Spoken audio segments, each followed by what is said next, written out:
Hey guys, just a quick screencast to show you a little trick that you can use to execute a command on your virtual machine remotely without actually having to log into the computer. We're all familiar with the SSH command and how you can open a session with a remote computer.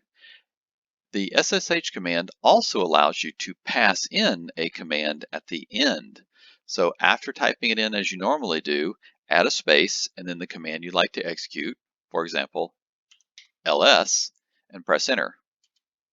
The results of the command will be displayed in your command prompt without actually having to log into the remote computer.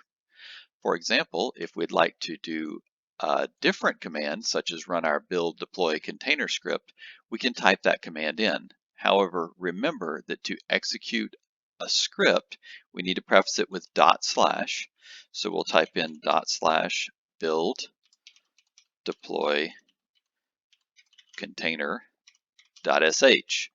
Now, the important thing to remember here is that you can't use the tab key to autocomplete because the file is on a remote computer and the Windows command prompt doesn't actually see it.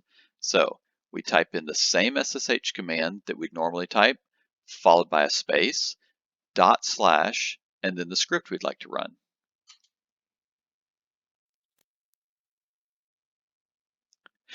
I'll close by saying that this technique works for most any command that does not require an interactive session with the user. So any command that just produces output, doesn't require any input from you, is safe to use.